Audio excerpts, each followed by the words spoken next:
For anyone who is interested, this tool is particularly used to measure user cognitive response to visual interface.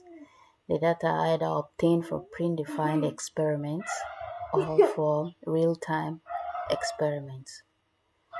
So the first instance is you have to enter the visual stimulus, either the image stimulus or a stimulus with the URL. So for instance, let's use the Amazon website.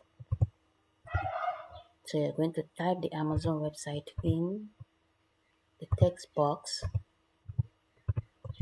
and you can specify the time limit you wish to analyze. For this case, let's say 2 to 60 seconds into a particular experiment on the visual stimulus.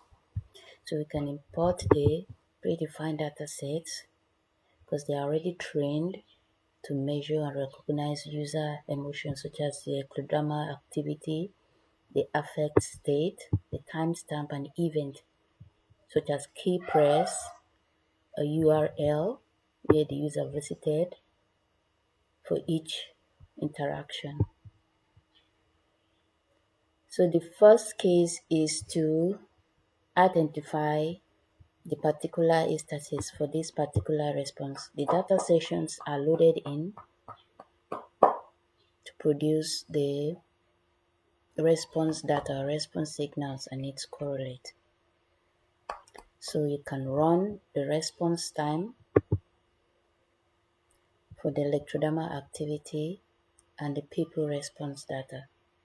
So you can see the correlates between the electrodermal activity of ski conductors response and pupil dilation for the time interval 2 to 60 seconds. It depends on the experiment. The time interval can be larger. For this case, there are three physiological response parameters used, such as the ski conductors response, the pupil response, and the skin temperature. Now, to predict or visualize certain important events based on short-term event responses on the physiological response, you can click on View Predictions. So it can capture a particular user interface and produce the particular response on the datasets. For this case, the static web page shows eye movement behavior such as fixations and scan path and saccades from the eye movement, which correlates to the previous physiological parameter used. And each correlate specifies particular task or event where the user could be stressed while interacting with the visual interface.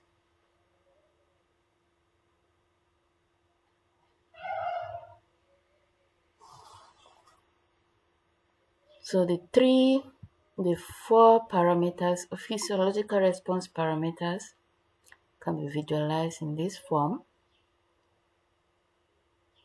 And we can see various important events on the peaks or response amplitudes, such as for this case, it could be confusion, it could be relaxed mood, and it could be the ease mode for 13 seconds into the interaction and 15 seconds into the interactions. Then the result based on the discrete time and the device state-space model used can show the order and the performance of each of the response parameters.